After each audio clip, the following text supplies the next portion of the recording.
Hello, everyone. Welcome to Supernatural Storytime with The Malefactor. Today, I'll be reading my Season 16, Episode 1, titled Undone. Sam and Dean stand on the bridge in heaven, as they did in the final moments of Season 15. Suddenly, everything starts to quickly reverse to the events of Season 15, only stopping when it reaches the cemetery at the end of Season 14. All stand frozen. The bullet Sam has fired from the equalizer stands still in the air just beyond the gun. The muzzle flash is still in the air. View pulls away from us as we move out of the eye of an unknown figure that we will learn is Tiberius. Tiberius looks at the frozen scene and speaks to the only other person that is not held by the stillness. "It's time to go home." Chuck does not sound or appear entirely confident in his reply. "I'm God. Anywhere I want to be is home." "You know what I mean. You're supposed to be off doing angel things and leaving me alone, like I ordered you to." "I'm not your angel." "But Father told you to do what I said." "His instructions were to do as you said, but to watch you and keep you from perishing." "I'm God. The trouble with your sister was bad, but left alone, you'll actually damage yourself with one of your own toys. Then," Tiberius tips his head to the side, "you fall victim to your own, you've let things get out of control, and it's time for me to step in. Unless you just want to go home now." "I can handle this on my own." "This is not a debate. I'm tired of your ignorance. You've become as foolish as your creations. If I leave things as they are, your creations use each other to... I'll leave it at nothing good for you. Go home now, or..." Tiberius looks a bit pleased. "It's time I make sure you learn your lesson." Chuck looks humored, though a little worried. "You can't punish me." "I kind of can." Tiberius gives a pleased smile. "Daddy told me to. A simple, though just punishment, of course. I'm going to bind you by your own rules." "My own rules?" "As this world's God. I'm sure you remember how to answer prayers." That's not how things were suddenly in Heaven's throne room. Chuck is sitting in his throne, looking around with an upset, pouting expression. Tiberius stands away from Chuck, almost smiling at his unhappy state. "Nice try, Tiberius." Chuck goes to stand, but can't. He looks at Tiberius and tries to sound commanding. "Tiberius." He attempts to stand again with more vigor, but still can't. "I believe you have prayers to answer." Tiberius snaps his fingers. The sound of people praying, now heard as if distant, starting with 1, then 4, quickly increasing in number to drown each other out. Tiberius starts away, simply fading away as he does, with no stirring of wind or gusting air, almost like a quickly diminishing mirage. Chuck yells with desperation, "Tiberius!" Voices of those praying quickly drown him out. View crashes dramatically to black. We pull off the seat of the Impala to find it is daytime. Sam and Dean are passed out in the front seat, Dean behind the wheel and Sam in the passenger seat. The song playing on the radio is Duran Duran's Undone. The words of the song playing are, "Words play me deja vu, like a radio tune I swear I've heard before." When Sam and Dean jolt awake, they look around with some confusion, as they had previously been standing in the cemetery and do not know how they arrived where they are now. The song continues on the radio. Lyrics sound out. "Chill, is it something real?" Dean shuts off the radio for a bit of silence so he can talk to Sam. "You okay?" Sam looks at Dean as if he's not entirely sure. "Yeah, are you?" "Yeah, I think so." Dean starts checking to make sure Baby is really his beloved car. "How did we get in the Impala?" "I don't know, Sam. I'm not even sure where we are. This isn't where I left Baby. It's like we've all been moved." "You're right. It's like something put us here. Maybe Chuck changed something." "Like what?" "I don't know. It doesn't seem like anything's really changed. Chuck thinks he's a writer, so maybe he didn't like what he wrote and Tore out some pages? Tore out some pages? Do you have anything better? Not really. I'm just saying, it's not like he simply stopped stuff from happening. It's like he just removed a section of our story. Now we don't know where we are or how we got here. So he removed part of our story, but not all of it? Sam huffs a humored confession. Yeah. So he doesn't want to remove everything, but he wants to remove the parts where he's losing?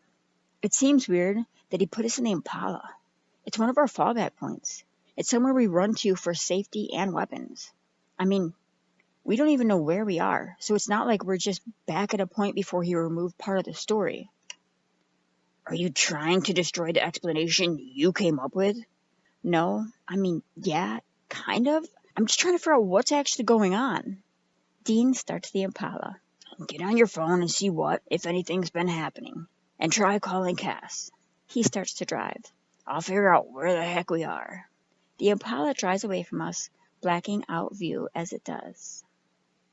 We pull from under Chuck's shoe sole to reveal we are in heaven. Chuck still sitting in his throne. He may be mumbling here and there as he looks unhappy, yet a bit dazed. Tiberius sits leaning against a side table in the room with his arms crossed, as he appears to be into what he's saying. From our starting point, it seems like he may have been talking for a while, as he looks more into the open air rather than Chuck. I always told him he spoiled you, and it would get you into trouble one day. Tiberius looks at Chuck a bit pleased. And here we are. You created your own delusion that you're the god your father is. Nice touch, using the Trinity to explain reality in a way that made you as important as your father. And the Holy Ghost thing? Making yourself an only child? Kind of bit you in the butt in the end. Tiberius smiles. But hey, I got a laugh out of it. Would have had to step in, but fortunately, Sis isn't the monster you played her off to be. I always liked that girl. Made me laugh every time she messed up one of your playgrounds. Hey, you know what else is funny? Chuck doesn't answer as he seems unable to. Tiberius snaps his fingers, snapping Chuck out of the dazed state he's in. Chuck now looks more upset. You know what else is funny? What I'm going to do to you when... Tiberius simply holds his hand up and silences Chuck. Your father gave me the power to control you if I needed to. I'm more the equivalent of this Holy Ghost you replaced your sister with. Why don't you just send me home and let Father deal with me? First, you opted out of that offer when it was available.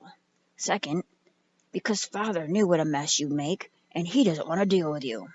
Besides, this is my reward for obeying his wishes.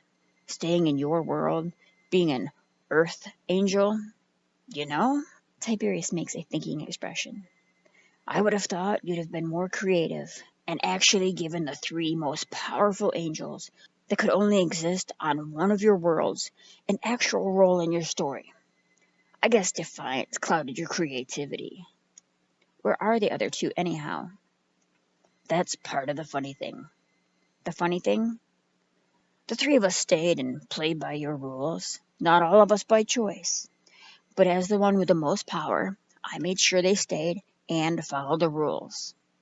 Now you took for granted that we'd, for one, stay, but also that we'd simply lay low and do nothing unless you wrote us an action part in the plot.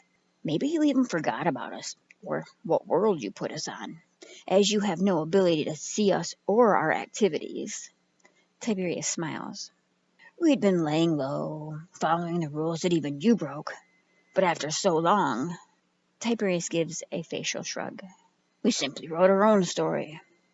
Not in my world. I would have seen it. You're buying your own con. You are not the all-knowing, all-seeing, all-present God. That's Daddy's gig. You can see most things in the world you created, but a far cry from all things. It would be easy to overlook a tiny underground storyline. Heck, you could have characters kicking around that you don't even know about. Tiberius gives a pleased smile. What did you do? You'll see. You're in your place, answering prayers, seeing things unfold. I can't wait for you to see my handiwork. I'm not a writer like you. I'm more of a movie director. I set the scene. Aim the lights, and let the actors bring the story to life. I don't even know what's going to happen next. Tiberius stands from his leaning on the table. I bet there's a blooper video in my future that will make me LOL. Tiberius heads away as before. Tiberius, you can't leave me here forever. Tiberius! Praying voices can quickly be heard and grow louder rather quickly before view blacks out. We fade in to the Kansas Stall Cemetery. We see Tiberius standing, simply looking around a few moments before he finally speaks, as if to an unseen person. Time to start remembering. We drift through the cemetery as view fades to black. View pulls off a seat in the Impala, where Sam and Dean have bags of food that they have just finished. So let me get this straight. Nothing strange has been going on. Well, no, at least not strange to us. It's like nothing's really changed. Have you got a hold of Cash yet? Not yet. Maybe something happened to him in our missing time. I told you, we aren't missing time. At least not more than a few hours. Then why does it feel like a lot's happened that we don't know about? I don't know. I guess I'm just questioning everything. It's hard to tell what's real anymore. I know what you mean. Maybe we need to figure out what we remember and make a timeline. If Chuck, removed pages, maybe he edited the timeline. We need to see if what we remember lines up with what's happening. You get right on that. I'm going to try to figure out what I might not be remembering. How do you do that? Dean starts the Impala. I find us a bar. Dean smiles and drives away. The Impala drives away, causing dust to wash over view. Our vision refocuses on a dusty road that seems to be in the middle of nowhere. There are dusty fields in some areas, but thicker forests along other sections of the road. There is dust settling as a just-passed car drives into the distance, revealing Castiel, who is laying in a field area near the road. His trench coat makes him blend into the ground cover a good deal as he lays on the ground unmoved. As we drift closer to Cass, he opens his eyes abruptly. He looks a bit startled and confused as he sits up and looks around. Where am I? He takes out his phone. No signal, of course. He puts his phone away and looks around. As we see where Cass is looking, we can see that the car that just passed is likely going to be the only car heading through there for most of the day. Cass goes to angel zap away, causing a small cloud of dust to stir up around him, but nothing else seems to happen. Cass coughs before speaking.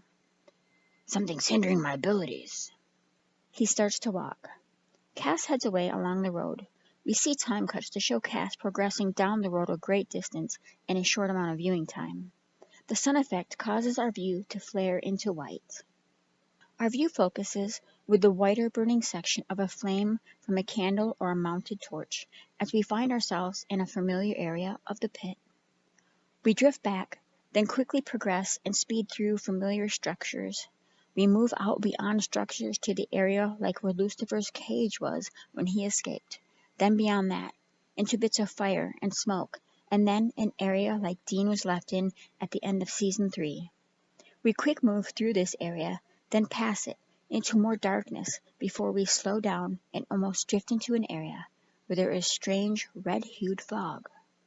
We begin to see strange and rugged cages with unusual bones and dead things in them. The cages are marked with wardings of a strange nature. Some look possibly Enochian. We move into the old structure, similar to the one in the main part of the pit. This structure has a harsh, dirty grit to it, and makes us feel as though every brick was made with sweat and blood in its mortar.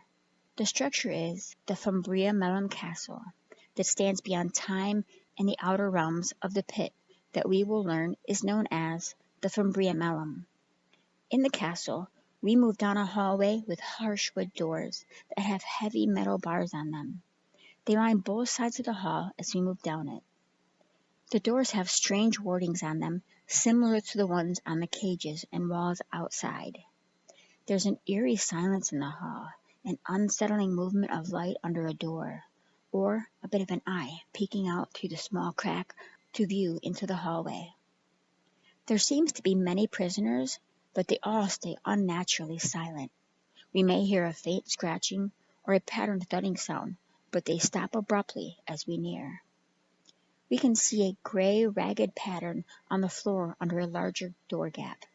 A feather lands, gray ash cast out on the floor in the shape of a feather where it impacts.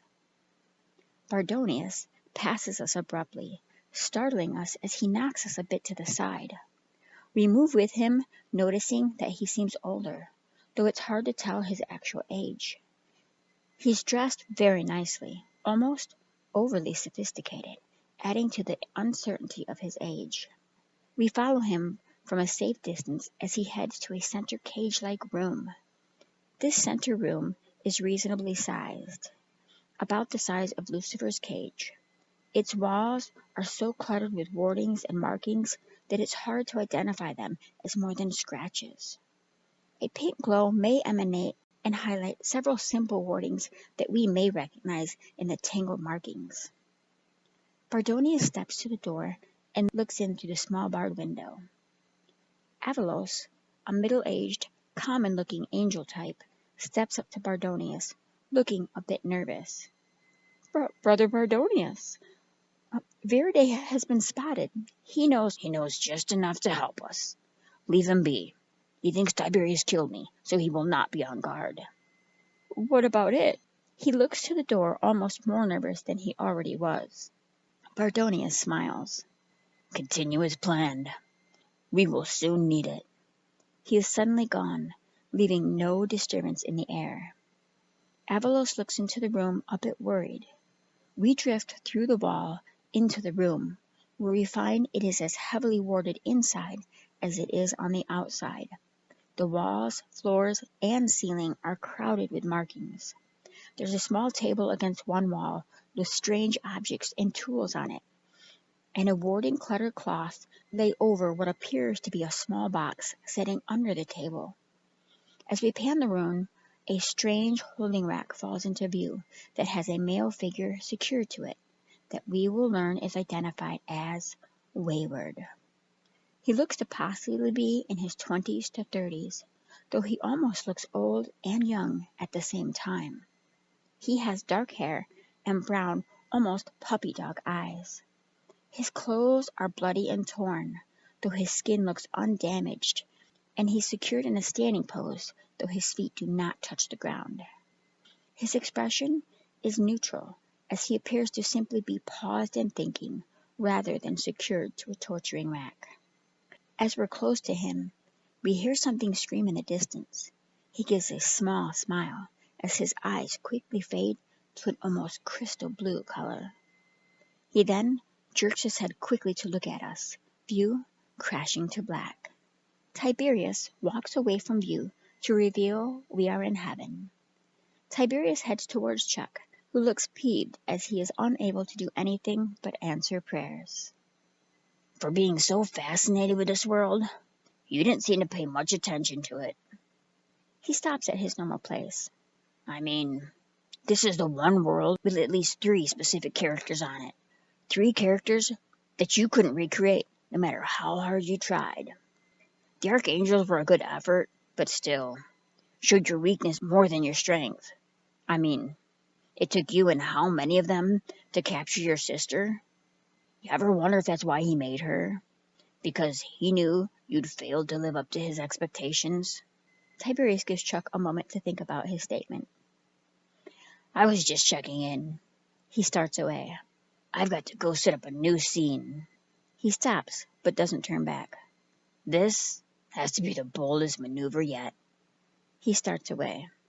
But it will set things into motion. He looks back as he starts to fade away, without breaking the rules. He turns forward as he disappears. Chuck looks beyond upset. He's angry about the situation and that Tiberius just called him weak and useless. Our view blurs on Chuck and refocuses to find a different figure in the same point of our view. Braugus, a middle-aged, well-dressed, average-looking man, stands waiting for someone in a rather undefined area. The minimal lighting in the area is enough to see him and just around him, but nothing beyond. A second figure enters, but stays in the darkness so we cannot visually identify who they are. They hand a little velvet bag to Brogus. When they speak, we can identify the voice to be Tiberius. Take the incident with Jack for this. Even a small part of the empty couldn't have been attained any other way. Brogus takes the bag as Tiberius steps into the darkness, no longer seen. This is our little secret. Brogus reaches in the bag and removes a small bottle, like we have seen Angel Grace captured and held in many times. There's thicker bands around the base and the top of the container that have wardings on them. There is a good deal of black tar-like substance in it, like had crashed around heaven when the empty was looking for Jack. We move in close to the black substance and are consumed by black. We are held in the darkness for a few moments before we move back out of a vent on the dash of the Impala. We are alone in the Impala for a few moments before the front doors open and Sam and Dean enter quickly. Dean starts up the Impala and speeds us away. Why does it seem like heaven's closed off, but the pit's wide open? I don't know, maybe this is part of Chuck's plan. The way those demons talked, Chuck's no longer in the picture. Maybe that's part of his plan to catch us off guard. I don't know, Sam. I'm tired of not having a choice, of everything being a lie. I just want there to be one set of rules. We always break the rules anyhow. Yeah, but that's part of having rules. You break them and change things. You take control of your life, good or bad. Isn't that what Chuck's been doing? Breaking the rules to get what he wants? No, Chuck changes the rules, because he can't win. That's flat out cheating. I guess we need to cheat back. You can't cheat God. He has the final say. Dean pulls to a stop and gets out. Now out in the yard of an abandoned cabin, Sam and Dean exit the Impala and stand looking at the abandoned structure. We squatted in worse. Dean goes to the trunk to get his bag. Inside the squat house, it's now night. The house is in a little disrepair, but for the most part, it's in rather good shape.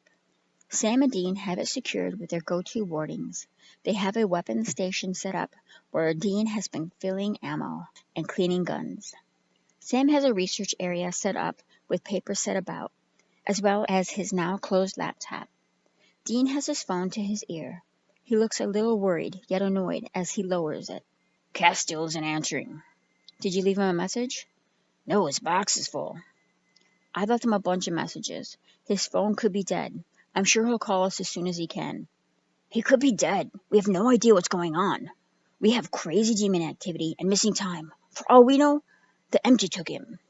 Sam tries to sound reassuring. We don't have missing time. The heck we don't, Sam.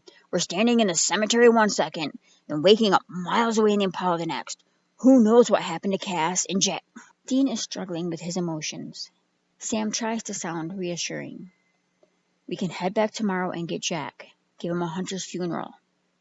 And that's it? Sam is also fighting emotions. What do you want me to say, Dean? I don't know what's going on, or how to fix it. All we can do is pick up the pieces and start over. I'm tired of starting over. That's all we do.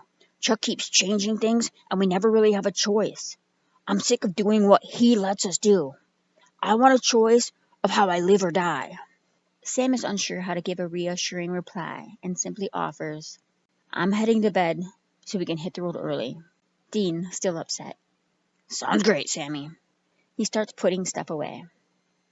We drift through the area they're using as light shifts to dimmer until we find Sam and Dean sleeping. Sam looks like he's actually sleeping, though there is a noted amount of unease to his sleeping state. Dean seems to be struggling with something that seems more intense than the building events they've recently been through. It's hard to tell if he's sleeping or only laying with his eyes closed, as his body appears tense and rigid. A tear may run from his eye before view fades completely to black. We fade in as we find ourselves in a strange room with tools and unusual things set about it. Olds, an elderly, somewhat geeky-looking man, sits behind a tall desk, looking over a book or a ledger. Dean enters, looking a bit lost. Olds questions without looking up from his reading. Do you know what you're looking for? I'm not even sure where I am. Olds looks up. Oh, it's you. Olds looks back down to his reading. What you're looking for isn't here. What am I looking for? Olds looks up, a bit annoyed. Don't tell me they erased all your memories. I just handle items. I don't do backstory. Dean looks around. Am I in the pit? You're in Lost and Found, and no, I don't have what you've lost. What have I lost? Besides possibly my mind. If you don't know, I can't say. Here. Olds hands Dean something. Dean reaches out to take the item. What is it? As he touches it, he's suddenly someplace else. Dean, now in the Fria Melum, beyond time, in an area that is darkness beyond short view. A red-hued fog-like substance drifts quickly about. Dean is suddenly there with an item in his hand. The fog-like substance interacts minimally as he impacts it. Dean looks about, trying to identify where he is. Hello? Dean's voice is almost immediately eaten up by the void. It doesn't echo and almost seems to be absorbed by the fog-like substance. Dean looks down at what's in his hand to find a bloody torture tool that he immediately drops. It hits the ground with a much heavier sound than a light tool should make, more like he dropped an anvil or a very large rock. Dean looks around, then takes a step or two forward. Is there anyone there? A woman's voice replies. I'm here, right where you left me. We're suddenly in the squat house, where Sam's alarm jolts Dean awake. Sam gets up and starts his day, but Dean looks a bit lost as he gets up. Sam notices Dean struggle. Are you okay? Yeah, I just had a weird dream. He tries to sound humored. Kinda like our life. Our view fades to the Fria Melum castle, where we are once again beyond time itself. We find Wayward on his rack as before, but we can hear, as if a distant thought, Dean calling out from his dream. As we hear the woman's voice, Wayward's brown eyes pool to the beautiful blue color. We move away from Wayward quickly, through red fog and nothingness, and almost slam to a halt as a figure is suddenly in view. A woman with long dark hair that is down and obscuring what of her body is in view that appears to be undressed. We are at a side and back angle to her. Wayward's voice can be heard. It sounds like a strange and raspy, almost whisper. I am coming for you. The figure jerks her head to look at view, but before we can see her face, our view cuts to black. Dean lifts a cloth off view to reveal we are in the squat house. Dean is at his gun cleaning station, putting away no longer needed items as Sam gathers items in the background and puts them in his bag to take out. Dean looks to see Sam is packing up. This is a good place for a few days. I agree, but I'm not leaving stuff here. The way things are, we never know if we're going to be able to get back here. We should head to the bunker anyhow. I agree, but it's still a long drive. It's not like we haven't slept in baby before. Finish that and get packed up. We should head out. And get breakfast.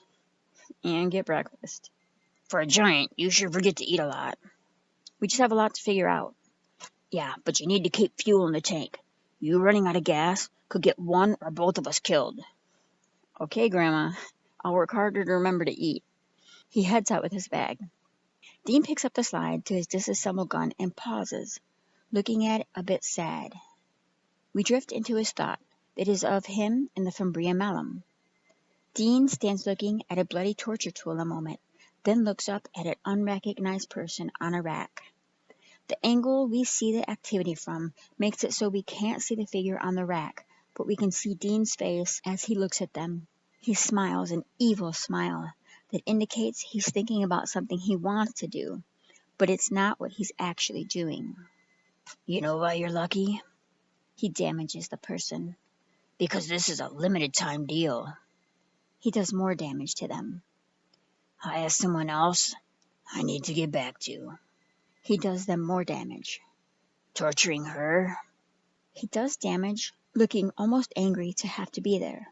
Is where I belong. He does them more damage. I love to hear her scream. He smiles a truly contented smile. Our view snaps back to Sam entering the squat house as Dean spits in the sink. He grabs some water and quickly drinks a good deal. You all right? I'm fine. I just got a little gun oil in my mouth. Sam doesn't look convinced. Are you done with that gun yet? I would be, but I had a gun oil issue. He heads to the gun. Just give me a minute and I'll be out. He packs up the finished guns. Where do you want to get breakfast? Let's just get on the road and figure it out later. Might be safer to eat a few towns away. He puts the last gun back together. Sam is still worried, but tries to sound teasing. I thought we were going to starve to death if we didn't get food now. I was just giving you a hard time. Puts the gun in the bag and closes it. That's what big brothers do. He heads for the door. Sam goes to the sink and looks in it, then looks worried and a little upset. Sam shakes his head. Why lie about throwing up? He looks around the room before heading to the door. Our view fades to white. Now on the road where Cass is walking, sun beams down. He still seems to be in the middle of nowhere, though he has been walking since we last saw him. Cass offers as if praying. If anyone can hear me, I could use a little help. We watch Cass as he continues to walk. Sun washes our view to white. We move back from a white wall to find we're in heaven. Chuck still in his throne, answering prayers. We hear a jumble of the praying voices. One prayer stands out a little stronger than the others, as we hear Cass asking for help. Chuck looks a little evil as he smiles. Our view moves to the white area above Chuck's throne, blurs, then refocuses on the inside of the Impala windshield that's affected by sunlight. As our view adjusts, we can see the Impala is parked in a simple diner parking lot. Sam and Dean exit the diner and head to the Impala, but several demons are suddenly there and attack them. They fight them for only a few moments before they are all suddenly in the pit, in the hallway outside the throne room. The attacking demons back off and almost scurry away from Sam and Dean. Sam and Dean enter the throne room to hear a familiar voice welcome them, as Lucifer offers, Hello, boys. Lucifer sits on his throne, with a rather cheap-looking devil's pitchfork in his hand and tail trailing from his rear, as well as a set of horns on his head. By his smile, we get the idea that he's being ironic and funny with his cheap props. Sam and Dean offer in unison, Lucifer? Who else would be running the pit? His accessories disappear. Sam and Dean look at each other with a he's right expression before Dean questions Lucifer. Do you have something to do with the changes? I don't know which changes you're talking about, but I wouldn't change things back to the way they were. I've done everything I can to get them to the place we were at. Sam questions. What do you mean, back to the way they were? In the beginning was the word ways? In the beginning. Lucifer is almost annoyed. As in the good book, in the beginning? Maybe you should read it. It seems to be back in play. The whole God stays in heaven, devil stays in the pit thing. I do like the less restrictions on demon activity, though. According to the good book, I'm a roaring lion, and I can let my demons do whatever they want. He smiles a bit pleased. God can intercede and all, sending angels to protect his children. The rest of the world's souls are fair game, though. He smiles. It's actually my job to steal them from him, and I get a certain amount of free reign when it comes to messing up the lives of his children. Sam questions a bit confused. Look, I know I'm missing time. You don't realize it, but so are you. Dean gives an I told you so look to Sam as Lucifer continues. All I know is there's something going on upstairs, and you are the boys to stop it. Stop what? That I don't know. Something has messed things up, and it isn't Pops. Someone has changed things back to old school, and we now have to follow the rules. I can send demons out, but I'm stuck down here, and so are you. The heck we are. See? That's exactly why I had you brought down here. I hate to say it, but you two are better at breaking the rules and changing things than I am. You've been read in, now figure out how to get out of the pit, gank whatever is messing up our perfectly corrupt world, and get us back to trying to survive each other. How are you even here? You're supposed to be dead. So are you. But it never seems to stick, does it? So you drag us down here, and you expect us to save your butt, but you can't even figure out how to get us back up top? Lucifer smiles. Exactly. Sam and Dean look unhappy, as Sam states. Maybe we can dig our way out. Not really a thing anymore. Dean starts away. Maybe Crowley's stash is still here. Sam and Dean enter Crowley's storeroom. Dean looks around as if he's looking for Olds to be there.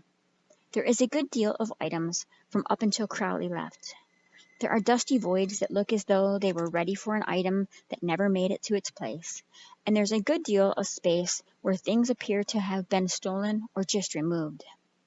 Sam and Dean look around, messing with things, possibly taking items, until they find an artifact that allows them to leave the pit. We find ourselves in a calm area for a moment, before Sam and Dean abruptly arrive. They look a little pained as they work to not fall, then look around. I'm not sure how, but we made it out of the pit. A demon cloud burst out of the ground a short ways from them. Yeah, but we brought some of it with us. I guess we have some demons to kill, just like old times. Except demons are allowed to run loose now. Do we know if we can even kill them? Dean tries to sound confident. I guess we go find out. Just like old times. Yeah, just like old times. Our view blacks out. Once again in heaven, we find Tiberius and Chuck in their usual places. Wow. Never underestimate Lucifer, or the Winchesters. Tiberius steps towards Chuck. You know, I enjoy our little visits, but you have a lot of work to do. You can always call me if you want to talk about what's happening. I love the unpredictability of it all, and I can't wait to see what happens next. Chuck doesn't look happy. Oh, that's right. You're a control freak and never actually gave them free will. Not all of them, anyways. You hate it, and all I did was turn your world into what you said it was. I did you such a huge favor. I made it so you can see what your characters are really like. He starts away, but pauses and looks back. You know, I did personally play a part in the story. I made a special character just for you. You'll love them, if they don't kill us all. He starts away. Eternity's been fun, but I wouldn't mind if it ended. Tiberius fades away. Our view blacks out as this episode ends. Thank you for listening. I hope you enjoyed my Season 16, Episode 1, Undone. This is the first episode of my 23-episode fanfiction continuation. All 23 of my episode scripts are available on my Facebook page, where I have a supernatural fan movement going to bring supernatural back with my content. If you'd like to join my fan movement to get supernatural back, the link to my Facebook page is posted on my channel. You can also share my content here or request my other social media accounts that you can share my fan movement content from.